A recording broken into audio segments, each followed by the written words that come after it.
ನಮಸ್ಕಾರ ವೀಕ್ಷಕರೇ, ನಾನು Suja Raghunath. Welcome to my channel Blue Waves acupressure and auricular centre, Bangalore. ಇವತ್ತಿನ ಟಾಪಿಕ್ ಫಾರ್ಮಿಕೇಶನ್. ಯಾವತ್ತಾದ್ರೂ ವೀಕ್ಷಕರೇ ನಿಮ್ಗೆ ಕೈ ಮೇಲೋ ಮೈ ಮೇಲೋ ಇಲ್ಲ ಒಂದೊಂದ್ಸತಿ ತಲೆಯಲ್ಲಿ ಕೂಡ ಏನೋ ಓಡಾಡ್ದಂಗ ಅನ್ಸತ್ತೆ.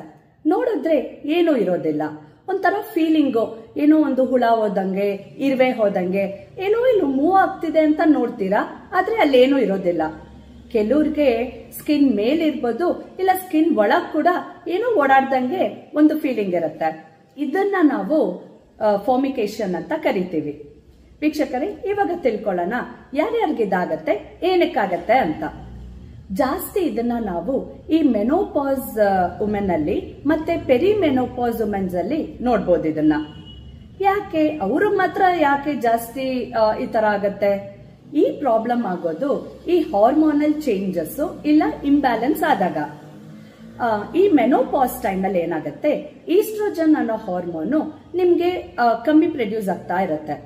ಸೊ ಆವಾಗ ಏನಾಗತ್ತೆ, ಇದು ಕಮ್ಮಿ ಆಗೋದ್ರಿಂದ ಈ ಹಾರ್ಮೋನಲ್ ಎಫೆಕ್ಟ್ ನಮ್ಮ ನರ್ವಸ್ ಸಿಸ್ಟಮ್ ಮೇಲೂ ಬೀಳತ್ತೆ. ಆವಾಗ ಏನಾಗತ್ತೆ, ಕೆಲವು ನರ್ವ್ಸ್ ಸೆನ್ಸಿಟಿವ್ ಆಗತ್ತೆ. ಸೊ ಸೆನ್ಸಿಟಿವ್ ಎಲ್ಲೆಲ್ಲಾಗುತ್ತೋ ಆಯಾ ಜಾಗದಲ್ಲೆಲ್ಲ ನಿಮ್ಗೆ ಏನೋ ಒಂದು ಓಡಾಡ್ದಂಗೆ ಈ ತರ ಫೀಲಿಂಗ್ ಆಗತ್ತೆ. ಇದು ವೀಕ್ಷಕರೇ ಇವ್ರೊಬ್ಬರಿಗೆ ಅಲ್ಲ, ಇದು ಜಾಸ್ತಿ ಇವ್ರಿಗಾಗೋದು ಅಂತ. ಆದ್ರೆ ಬೇರೆಯವ್ರಿಗೂ ಕೂಡ ಈ ತರ ಆಗೋ ಚಾನ್ಸಸ್ ಇರುತ್ತೆ. ಯಾರಿಗೆ ನೋಡಿ, ಜಾಸ್ತಿ ಯಾರು ಸ್ಟ್ರೆಸ್ ತಗೊಳ್ತಾರೋ, ತುಂಬಾ ಆಂಗ್ಸೈಟಿಯಿಂದ ಇರ್ತಾರೋ, ಆಮೇಲೆ ಕೆಲವು ಫುಡ್ ಅಲರ್ಜೀಸ್ ಇರೋರಲ್ಲಿ ಕೂಡ ಈ ತರ ಆಗೋ ಚಾನ್ಸ್ ಇದೆ.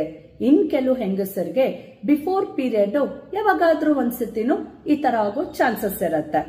ಆಮೇಲೆ ಇದಲ್ದೆ ಯಾರಿಗೆ ಈ ಮೆಗ್ನೀಷಿಯಂ ಕಮ್ಮಿ ಇರುತ್ತೋ ಬಾಡಿಲಿ, ಅವ್ರಿಗೂ ಕೂಡ ಈ ಪ್ರಾಬ್ಲಮ್ ನ ಜಾಸ್ತಿ ನೋಡ್ಬೋದು. ಈಗ ನಾವು ಆಕ್ಯುಪ್ರೆಷರ್ ಅಲ್ಲಿ ಇದಕ್ಕೆ ಯಾವ ಪಾಯಿಂಟ್ ಹಾಕೋಬೇಕು ಅಂತ ನೋಡೋಣ. ಈ ಪಾಯಿಂಟ್ ನಮ್ಮ ಬ್ಯಾಕ್ ಆಫ್ ದ ಪಾಮ್ ಅಲ್ಲಿ ಇದೆ, ಮಿಡಲ್ ಫಿಂಗರ್. ನೋಡಿ, ಈ ಲಾಸ್ಟ್ ಜಾಯಿಂಟ್ ಮತ್ತೆ ಮಧ್ಯ ಜಾಯಿಂಟ್ ನ ನಾವು ಹಾಫ್ ಮಾಡಿದ್ರೆ ಕಾರ್ನರ್ ಅಲ್ಲಿ ಟುವರ್ಡ್ಸ್ ಇಂಡೆಕ್ಸ್ ಫಿಂಗರ್ ಈ ಪಾಯಿಂಟ್ ಬರುತ್ತೆ. ಇದು ಎರಡು ಕೈಲೂ ಈ ಪಾಯಿಂಟ್ ಇದೆ.